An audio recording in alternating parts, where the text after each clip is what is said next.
번째 프로포즈도 너야? 뭔 개소리냐고. 지우를 뭘로 보고. 나는 네가 좋아하는 세상을 찾아다 줄게. 동거 아닌 동거를 하고 있는 지우와 경도. 30을 훌쩍 넘은 나이에도 여전히 지우 앞에서는 수줍은 경도. 두 번째 연애 때 할 거 다 해놓고 왜 이제 와서 부끄러워하고 있는 건지. 경도와 지우의 꽁냥꽁냥을 기대하는 시청자들 답답해 미칠 것 같은데요. 이때 딱 나타나 경도의 질투심과 위기감을 폭발시켜주는 전남편 진원. 덕분에 우리 경도 분발해서 지우에게 본격적으로 플러팅을 하게 되는 경도를 기다리며 다음 편 예고 시작합니다. 지우의 자리머 패럴 출근 소식이 들리자 전 남편 진원은 움직임을 더 서두릅니다. 결혼 생활 내내 지우에게 가스라이팅을 일삼았던 남자. 이혼을 하고서도 지금처럼 살려면 결국 자신이 필요하다며 지우를 밤 12시가 지나 아무것도 남지 않는 신데렐라에 비유하며 정서적인 압박을 멈추지 않았던 진원. 그런 그가 지우 앞에 내민 건 누가 봐도 과할 만큼 화려한 다이아몬드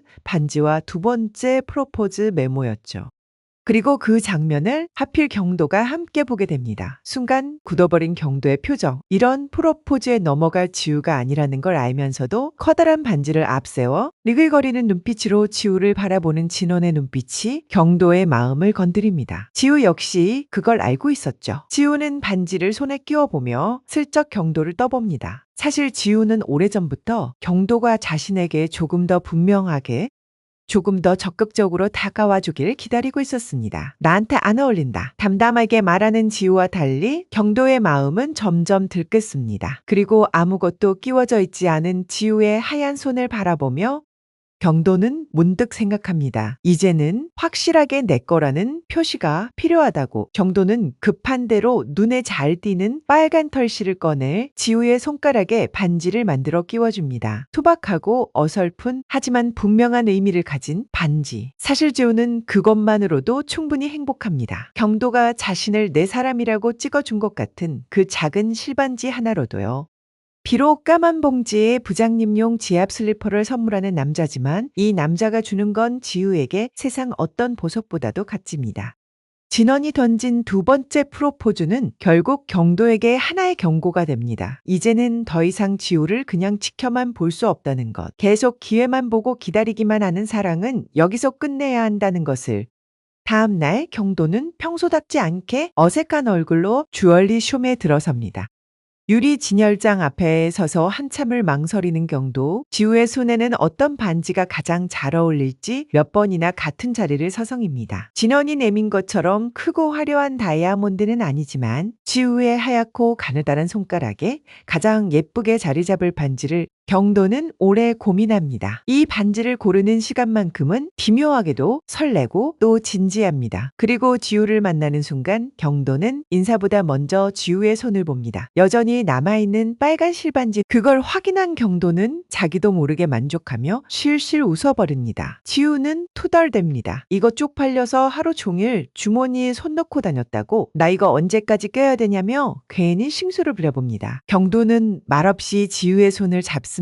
그리고 조심스럽게 빨간 실반지를 풀어냅니다. 그 자리에 힘들게 고른 반지를 끼워줍니다. 이제 이거 끼라고 딴 놈이 주는 건 쳐다보지도 말고 내가 사준 것만 끼라며 경도답지 않게 직설적으로 말합니다. 20살. 경도가 사줬던 빨간 원피스 그리고 30 중반. 경도가 건네는 이 반지. 지우에게는 세상에서 가장 소중한 선물이죠. 반지라는 물건 자체보다 그 안에 담긴 경도의 시간과 마음이 너무 선명하고 따뜻해서 지우는 웃으며 묻습니다. 이거 뭐야? 너도 프로포즈 하는 거야? 그 말에 경도는 순간 굳어버립니다. 당황한 나머지 우정반지라는 말도 안 되는 말을 입 밖으로 내뱉고 맙니다. 아이고 경도야? 우리 경도 어떠하나요? 하지만 지우는 경도의 속마음을 누구보다 잘 알고 있습니다.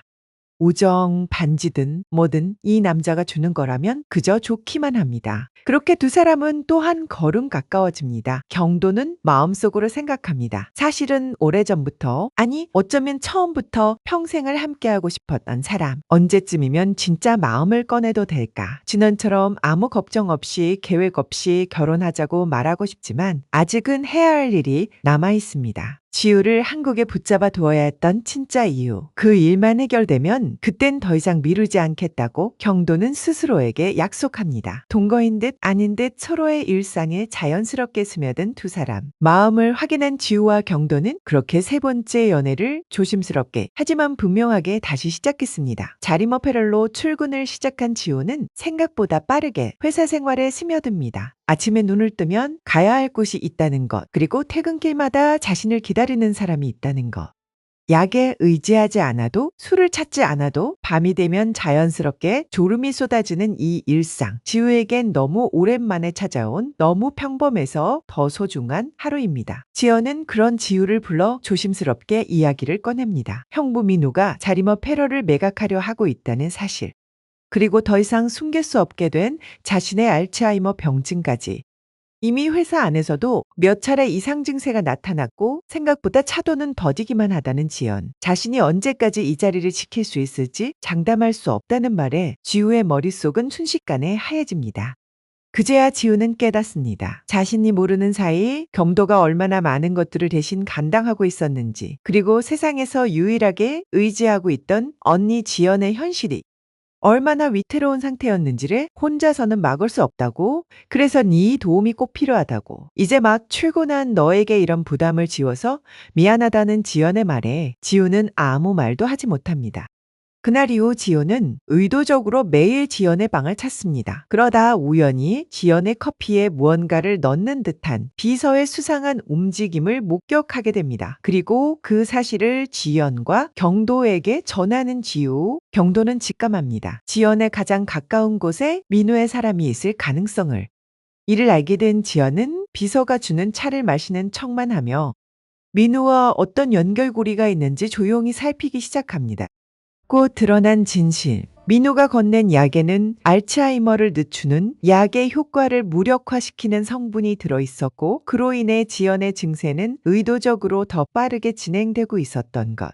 지연은 비서를 따로 부릅니다. 이 약에 대해 얼마나 알고 있었느냐고, 언제부터였냐고 묻습니다. 비서는 민우의 지시를 따랐을 뿐 이 약이 지연을 위험에까지 이르게 할 수 있다는 사실은 미처 알지 못했다고 고백합니다. 지연은 비서를 다그치지 않습니다. 그저 담담하게 말합니다. 민호에게는 계속 하던 대로 하고 있다고 전해달라고, 그가 안심하도록만 해달라고. 그리고 덧붙입니다. 그동안 내 곁에서 오래 일해줬으니 그 정도의 의리는 지켜달라고. 지연은 이미 알고 있습니다. 이 싸움은 시간과 기호, 그리고 신뢰를 건긴 싸움이 될 거라는 걸, 그리고 그 싸움의 끝에서 지우가 혼자가 되지 않도록 최대한 적을 만들지 않으면서 지금 할 수 있는 모든 준비를 차분히 해나가야 한다는 걸. 민우가 지연에게 약까지 먹이며 병을 더 악화시키고 있었다는 사실을 알게 된 순간 경도는 결국 폭발합니다. 도대체 왜 이상한 사람들만 이렇게 주변에 붙어 있느냐고.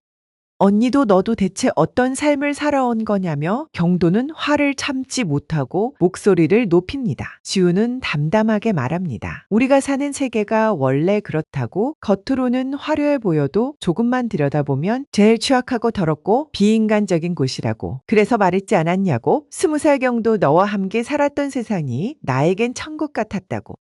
아무 계산 없이 그저 자기 편으로 서서 웃어주는 사람. 그게 경도 너라서 좋다고. 속도 없이 이런 상황에도 자기를 보며 환하게 웃고 있는 지우를 보며 경도의 마음은 더 복잡해집니다. 분노와 걱정, 그리고 지켜주고 싶다는 감정이 한꺼번에 밀려옵니다. 어떻게 해야 이 자매를 지킬 수 있을까? 자신이 뭘 어디까지 해야 할까? 시카고 연수를 포기한 이후 매일같이 따가운 시선으로 경도를 바라보던 연예부 부장 현경.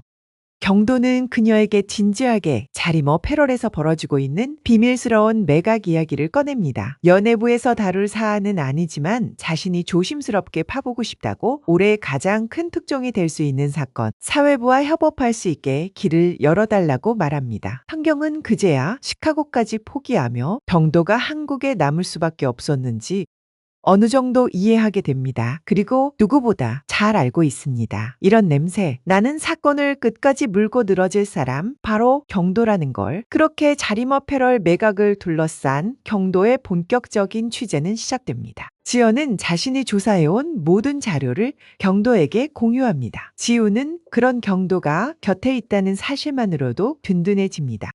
우리 경도 이제 다 커서 기사로 사람 팰 줄도 아는 사람이 됐다며? 이 덕분에 이혼도 했으니까 이번에도 잘 부탁한다고 농담처럼 말하는 지우. 하지만 민우의 계략은 생각보다 빠르고 치밀합니다. 매각은 점점 현실로 다가오고 그 과정은 결국 지연에게 되돌릴 수 없는 후유증을 남기게 됩니다.